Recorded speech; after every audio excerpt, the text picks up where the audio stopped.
Our first speaker is on the topic of how important is asana for yoga is Jason Birch, who is a one of the most esteemed translators of pre-modern Sanskrit yoga texts, and he's currently affiliated with both the University of Massachusetts at Boston and SOAS, University of London. So we'll just jump right into Jason's talk from India. Hello, I would like to thank the organisers of the YDYS conference for inviting me to participate. I'm especially grateful for the opportunity to discuss the history of Yogasana with Drs. Suzanne Newcomb and Matilda Salkosh. That is, if my internet is good enough. As the modern history of asana is a subject I enjoy engaging with, even though my written research mainly focuses on the pre-modern history. Also, writing this talk has been a good opportunity to think about some recent publications on Tibetan yoga and how their findings relate to the history of asana in India. I apologize in advance to those who prefer visual cues because I won't be using slides tonight. Asana has always been essential to yoga practices involving meditation or breath control, whether it's explicitly mentioned in historical texts or not. For both meditation and breath control require sitting in a specific manner that is distinct from the everyday postures people adopt while eating, socializing, or resting. Early texts on physical yoga acknowledge the existence of innumerable postures, yet only a relatively small number are deemed suitable for yoga. Most texts merely name and describe the best yogasanas, but some pre-modern authors tried to define their core characteristics. One such author is Shivananda Sarasvati, a 16th century Advaita Vedantan sannyasin who composed a large compendium called the Yoga Chintamani. After citing Patanjali's definition that a yogic posture should be steady and comfortable, he proposes that asana is universally defined by the fact that the hands and feet are placed in specific ways. This is broadly consistent with a passage in the Matanga Parameshvara Tantra, a pre-10th century Shaiva Tantra that Shivananda was familiar with. The author of this Tantra defined the actions that combine to create a yogasana in the following way. The wise yogi places his hands horizontally in the middle of the shanks, with the palms facing upwards and evenly balanced. He fixes the right hand on the left so that the right fingers are at the base of the left fingers. The two thumbs are bent slightly and should be held together. The wise yogi should raise and broaden the chest, make the arms loose, arch the back, and raise the region of the shoulders. He should try to hold the neck still, very steady and straight, and not too rigid nor bent to one side. His head should always be upright. His gaze is between heaven and earth, and its support is the tip of the nose. His eyes are slightly closed, and he does not touch the teeth of the upper jaw with those of the lower, nor with the tip of his tongue, which is in the middle of the palate. O great sage, the action of forming an asana has been properly explained at length for the sole purpose of yoga. In addition to facilitating the practice of meditation and breath control, some seated postures are said to promote health. For example, it's not uncommon to read that Padmasana can cure all diseases. I interpret such general statements as artavada, that is, hyperbole that is intended to convey the importance and general benefit of practicing a technique. However, I think there are other statements more seriously suggesting that the practice of asana was known to cure diseases. For example, in outlining the primary benefit of each of the 6 auxiliaries taught in the 13th century Viveka Martanda, the author credits asana with curing disease. And there are more elaborate statements about the role asana can play in healing diseases, such as the following by Sundaradeva, a 17th century Ayurvedic physician. He said, by practicing yama, niyama, and asana, a person who is disciplined and has a well-regulated diet can easily alleviate toxins and incurable diseases that reoccur for a long time. Similar statements also appear in literature that is not on yoga. For example, in an unpublished Sanskrit work called the Vachaspati Samhita, which has a chapter on wrestling and exercise, Vachaspati tells Indra, beginning with peacock pose, one should arrange the asanas according to the ailment. O Lord of the gods, these asanas have been taught in yoga and cure various diseases. In the 5 centuries between the Vivekamartanda and Sundaradeva, many yoga traditions expanded their practice of asana to include non-seated postures on an increasingly large scale. A non-seated asana is what I call a posture that is not typically used for meditation or pranayama. As I have proposed in several of my publications, the 15th century Hatha Pradipika represents a pivotal moment in the history of both physical yoga and asana. Not only was it the first text to classify asana as an auxiliary of Hatha Yoga and introduce non-seated poses, it also affirmed the role of asana in attaining physical fitness and for healing specific diseases. This shift is encapsulated in verse 1.17, which states, because it is the first auxiliary of Hatha, asana is taught first. This type of asana brings about steadiness, good health, and physical fitness. As Brahmananda notes, steadiness here refers to both physical and mental stability. The Sanskrit word for good health, ārogya, which literally means freedom from disease, and physical fitness is a translation of anga patava. This reading is found in the earliest recension of the text and was replaced in later recensions by anga laghava, which means dexterity.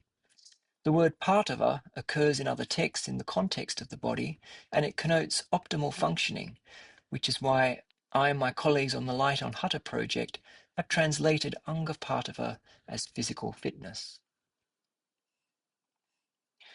The Hatha Pradipika contains 7 non-seated asanas.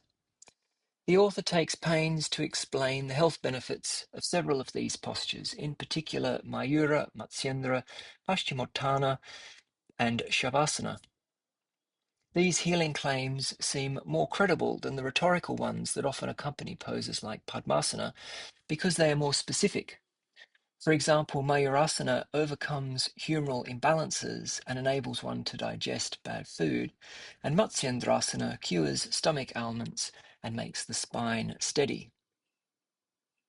The point I wish to make is that from the 15th century onward, yoga traditions likely incorporated more and more non-seated poses as yogis recognized their healing benefits. I proposed this in an article on yoga and medicine that was published in 2020, but I've been thinking again about the purpose of non-seated asanas since reading the recent scholarship of Professor Giomella Orofino and Terzing Dorji. Both scholars have produced studies of Tibetan texts related to the Amrita Siddhi and attributed to the Siddha Yogeshvara Amoghavadra, who, according to Orofino's research, was active during the second half of the 11th century. Orofino's translation and study of the Chime Ki Trang Sel, which means dispelling the hindrances to immortality, is particularly important because the text describes 108 physical exercises called prulkhor in Tibetan, which corresponds to the Sanskrit word yantra. Some of the yantras contain postures that are similar to those taught in later Indian yoga traditions. A good example, translated by Orofino, is the following. Clench the fists and put the forearms on the ground, bend the legs upwards and suspend the entire body in the air. Lightly pull up the apana and vigorously pushing the prana downward, practice with great force. Forcefully manipulating the main vital winds, prana and apana, is a salient feature of these Tibetan yantras. Manipulating vital winds is also a feature of Hatha Yogic mudras, For example, by pressing the heel against the anus in the practice of Mula Bandha, the yogi forcefully contracts apana and pushes it upwards. This effect is also mentioned in early Hatha yogic accounts of Padmasana and Siddhasana, where either Mula Bandha or some sort of pranayama is involved. Given the relatively early date of the Tibetan yantras and the known interaction between Shaivism and Vajrayana Buddhism that produced the Siddha tradition of Hatha Yoga in India, it is somewhat surprising that non-seated postures did not figure more prominently in the textual tradition of Hatha Yoga until the 16th or 17th centuries. It seems that early Hatha Yoga in India relied on the mudras and pranayama rather than the asanas to manipulate prana and apana or awaken kundalini. It is only in the 15th century that some non-seated postures were adopted through the revisionist and pioneering work of the Hatha Pradipika's author. This suggests that although yogis may have been practicing such asanas before the 15th century, as seen, for example, in sculptures of non-seated postures on the 13th century Mahudi Gate, they were not formally codified or perhaps even considered to be useful for Hatha Yoga until later. And as Shivananda noted for asana in general, the descriptions of non-seated postures in Sanskrit texts and some vernacular works focus on the placement of the limbs. And if effects are mentioned, they tend to be the healing benefits. There are, of course, some exceptions. For instance, Paschimottanasana is said to move prana into the central channel, and Matsyendrasana can awaken kundalini. But on the whole, I would say the literature emphasizes the role asanas play in curing diseases. Before I conclude, I should address one other development that has become widespread in modern yoga through the teaching of Krishnamacharya and his students. That is the use of bandhas in a dynamic asana practice. There is an important historical antecedent to this that's worth mentioning for several reasons. Two 18th century Ramanandi texts, the Yoga Pradipika and the Yogasana Mala, document a sophisticated postural practice where the line between asana and mudra was slightly blurred. The obvious examples are mudras that became asanas, such as Mula Bandhasana and Viparita Karanasana, which in this case is shoulder stand. But there are also other postures where a bandha is applied. For example, Jalandhara Bandha is applied in Rundasana and Mula Bandha in Andasana, and so on. In this tradition, there are also instances of practicing pranayama in non-seated asanas, such as alternate nostril breathing with retentions while balancing on the toes in a squat with the knees apart. In theory, at least, the combining of non-seated asanas with bandhas and pranayama takes us perhaps closer to the Tibetan yantras. But as far as the Indian literature on yoga is concerned, this is a relatively recent development. In conclusion, sophisticated physical practices in the form of mudras and yantras likely date back to at least the 11th century. Early Indian Hatha Yoga relied on mainly mudras, bandhas, and in some cases kumbhakas to manipulate internal energies, including the awakening and raising of kundalini. And non-seated asanas were probably a peripheral, perhaps even unrelated practice. Owing to the success of the Hatha Pradipika, asana became an auxiliary of Hatha Yoga and non-seated asanas were codified, possibly for the first time. This work emphasized the physical healing and conditioning role of asana, and pranayama and mudras were the main methods for moving internal energies. From the 16th century onwards, Hatha texts were composed with 84 or more asanas, most of which are non-seated. Generally speaking, the focus of these asanas is still health and fitness. In fact, the 18th century Hatha Abhyasa Paddhati, which teaches the most dynamic and complex postural practice known to me, states that asana brings about physical strength. Nonetheless, as I've mentioned, there are striking instances where mudras and pranayama were combined with non-seated poses. It seems to me, although cultural exchanges between India and Tibet is well documented, their traditions of postural practice evolved along distinct lines. In India, the early modern period saw Hatha Yoga become increasingly associated with non-seated asanas, a development that appears unique to the Indian tradition. In fact, by the 18th and 19th centuries, at least 3 distinct regional collections of asana were being practiced by yogis of different sects. 2 of these collections went on to influence seminal figures in the popularization of physical yoga, including Swami Shivananda of Rishikesh and Buddha Bose of Calcutta.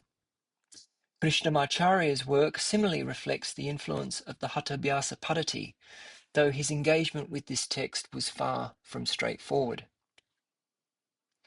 In recent years, a Tibetan form of yantra yoga has been taught internationally by Namkhai Norbu. Its sequences include many asanas, and its flowing style of practice resembles that of Krishnamacharya and his students. Just as mudras once moved seamlessly from Buddhism to Shaivism, and asanas from yogis to Sufis, postural practice has crossed religions, centuries, countries, and cultures. Although historically we have seen physical techniques traverse these boundaries without much change, what changes considerably is the discourse around them and the interpretation of their benefits. Thank you very much.